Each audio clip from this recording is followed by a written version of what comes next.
Spoiler warning regarding YouTube series, movie Backroom, and the characters featured in this video. Backroom is an internet phenomenon and urban myth started back in the year of 2019.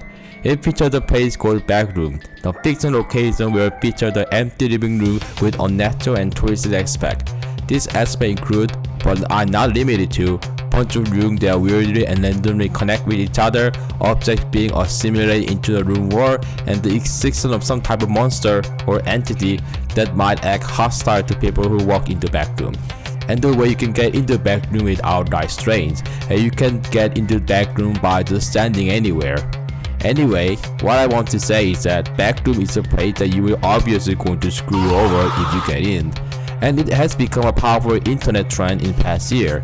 Famous YouTuber Kane Parson made a bunch of YouTube shorts featuring the Backroom that gained millions of views, and new Backroom movie that came out in this year, 2026, received positive response in both critically and financially, as it got 87% and 70% on Rotten Tomatoes regarding its critic score and audience score, and made $390.3 million using the budget on less than $10 million. This success led me to make this video.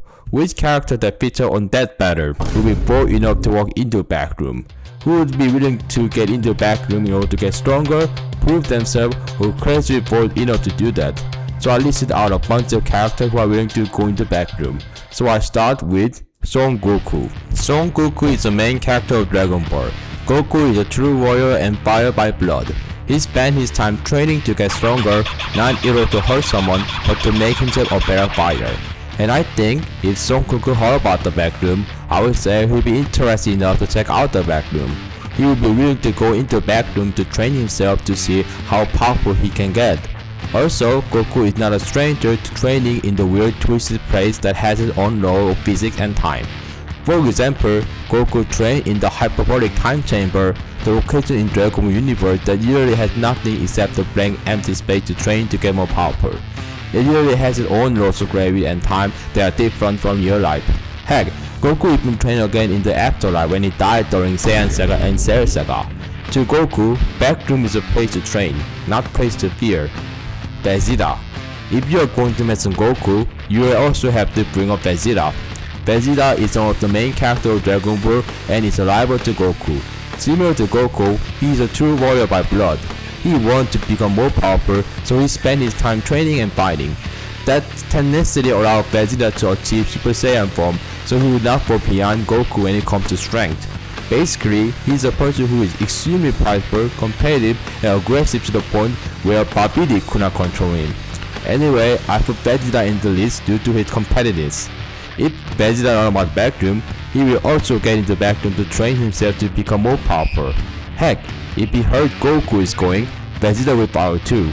Why does Goku get to have a place on his own to train when he gets left behind? Ryu. Similar to Goku and Vegeta, Ryu is a true martial artist. The main face and the icon from Street Fighter, Ryu trained himself to become a true warrior from very young age. He spent his entire life traveling, fighting the warrior, and training again just to become a true warrior. Ryu even surpassed the power of darkness within him, Sasuke no Hado, by achieving the spiritual clarity, power of nothingness.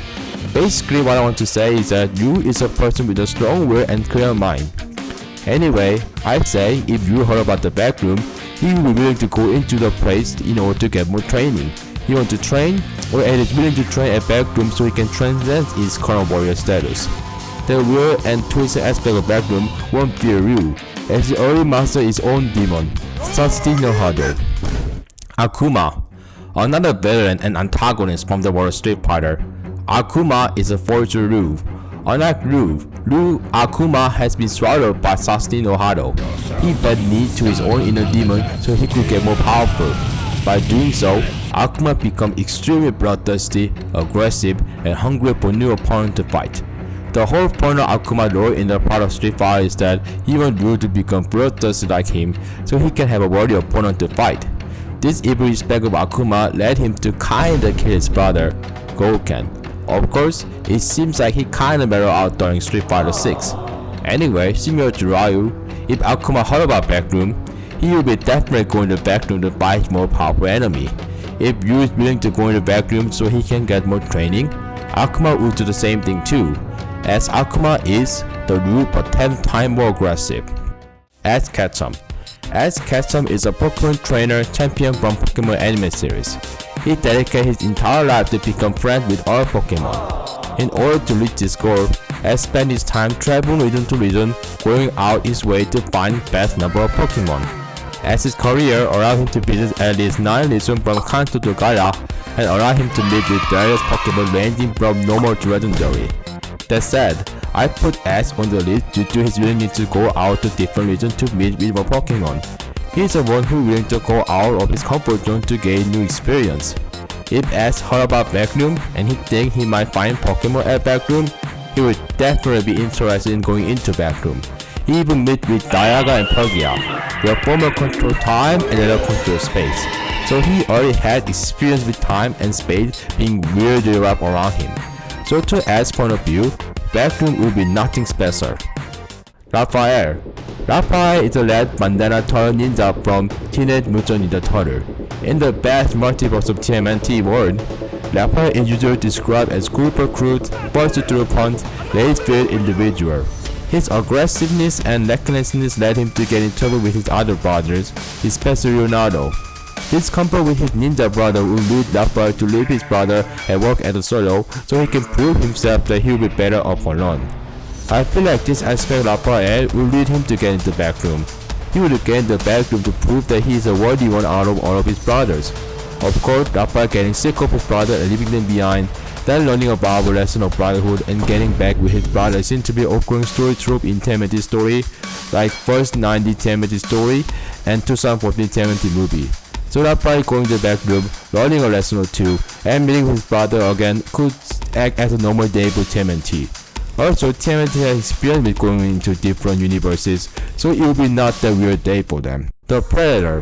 The Predator from horror movie Predator, the race of aliens who spend their life hunting with other iron alien species. They are obsessive about hunting other dangerous alien species and make them as a trophy. To reach their goal, Predator will tend to go out to various different planets and hunt the most worthy prey they could find. And the most dangerous thing about Predator is that they do not fear death. The Predator are willing to self-unsubscribe from their life if they cannot survive their fight. Anyway, if the Predator find Backroom and on that there are some kind of creature living in this space, the Predator would be willing to go into the water Backroom to hunt them. Whether they can survive or escape from the Backroom does not matter to them.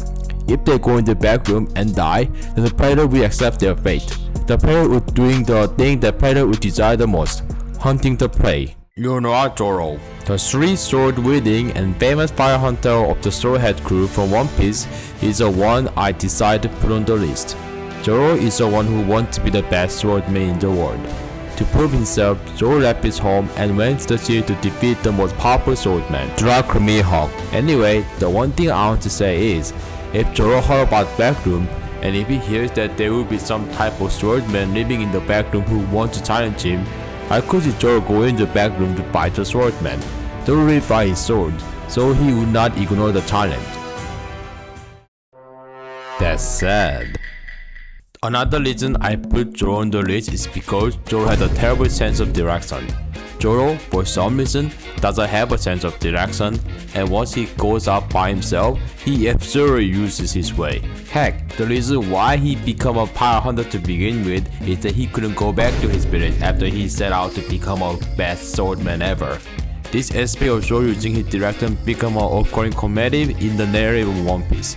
For the reason, I could see a filler episode of One Piece where Zoro lost his way that led to somehow getting into the world of Backroom and getting out of Backroom again by end of the story due to pure coincidence. In the end, the reason why I want to make this video was due to Ronar Zoro.